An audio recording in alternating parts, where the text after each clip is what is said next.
आप देख रहे हैं एस्ट्रो साइंस टॉक, जहां हम बात करते हैं धर्म और विज्ञान के संगम की। आज हम जानेंगे कार्तिक पूर्णिमा के वैज्ञानिक तथ्य, यानी वो वैज्ञानिक रहस्य जो इस पवित्र दिन के पीछे छिपे हैं। तो चलिए शुरू करते हैं इस खगोलीय यात्रा को।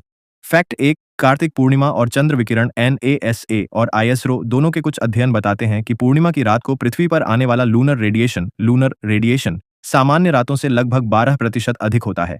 यह रेडिएशन मानव शरीर की कोशिकाओं सेल्स में बायोल्यूमिनेसेंट रिएक्शन को ट्रिगर करता है, जिससे कुछ लोगों को इस दिन नींद कम और ऊर्जा अधिक महसूस होती है।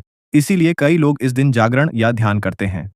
Fact 2, ecosystem effect. वैज्ञानिकों ने यह भी पाया है कि पूर्णिमा के दौरान मछलियों, पक्षियों और पौधों की गतिविधि आता है। मछलियां अधिक सक्रिय हो जाती हैं, पौधों में क्लोरोफिल एक्टिवेशन बढ़ जाता है और कई प्रजातियां ब्रीडिंग साइकिल इसी समय शुरू करती हैं। इसलिए कार्तिक पूर्णिमा को प्रकृति के पुनर्जीवन का पर्व भी कहा जाता है।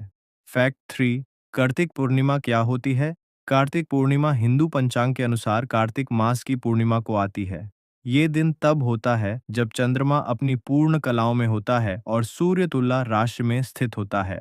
इस दिन चांद और सूरज के बीच की दूरी पृथ्वी के हिसाब से लगभग सबसे संतुलित होती है। यही कारण है कि इस दिन जल, वायु और वातावरण में विशेष कंपन वाइब्रेशंस बनते हैं। Scientific angle of the full moon पूर्णिमा।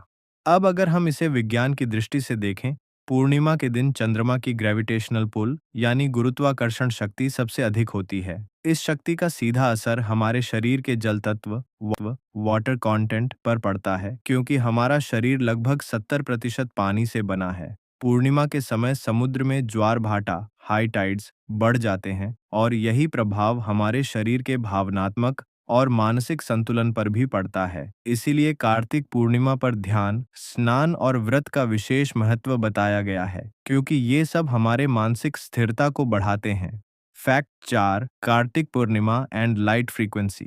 इस दिन चंद्रमा की रोशनी में अल्ट्रा वायलेट और इंफ्रारेड किरणों का संतुलन सामान्य दिनों से अलग होता है।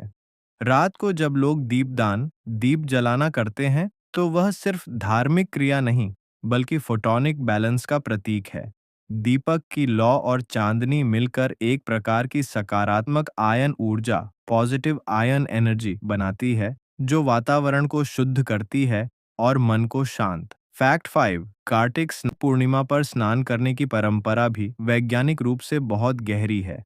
इस समय पृथ्वी के मैग्नेटिक फील्ड में हल्का परिवर्तन होता है, और अगर कोई व्यक्ति सूर्योदय से पहले ठंडे जल से स्नान करे, तो शरीर की त्वचा के पोर्स खुलते हैं, सर्कुलेशन बेहतर होता है और नर्वस सिस्टम अधिक सक्रिय हो जाता है। इससे शरीर डिटॉक्स होता है और सेरोटोनिन लेवल, जो खुशी का हार्मोन है, बढ़ता है। इसलिए कहा गया है, कार्तिक स्नान से मन तन दोनों पवित्र होते हैं। फैक्ट 6, दीप दान और एनर्जी फील्ड। जब लाखों दीपक एक साथ जलते हैं, तो यह सिर्फ आस्था नहीं, बल्कि एक मास एनर्जी सिंक्रोनाइजेशन होती है। फ्लेम यानी लौ के आसपास बनने वाला इलेक्ट्रोमैग्नेटिक ऑरा पर्यावरण के नकारात्मक आयनों को कम कर देता है। इससे हवा शुद्ध होती है और कलेक्टिव कॉन्शियसनेस यानी सामूहिक चेतना में पॉजिटिविटी बढ़ती है। तो दोस्तों, कार्तिक पूर्णिमा सिर्फ एक धार्मिक पर्व नहीं, बल्कि एक साइंटिफिक फिनोमिनन है, जहां चांद, सूर्य, पृथ्वी और मानव शरीर चारों के बीच एक अद्भुत ऊर्जा संतुलन बनता है। इसलिए जब आप इस दिन दीप जलाएं, स्नान करें या ध्यान लगाएं, तो ये समझें कि आप सिर्फ पूजा नहीं कर रहे, बल्कि अपने शरीर, मन और ब्रह्मांड की ऊर्जा को सिंक्रोनाइज कर रहे हैं। अगर आपको ये वीडियो जानकारीपूर्ण लगी हो तो लाइक, शेयर और सब्सक्राइब करना न भूलें, ताकि हर खगोलीय रहस्य आप तक सबसे पहले पहुंचे।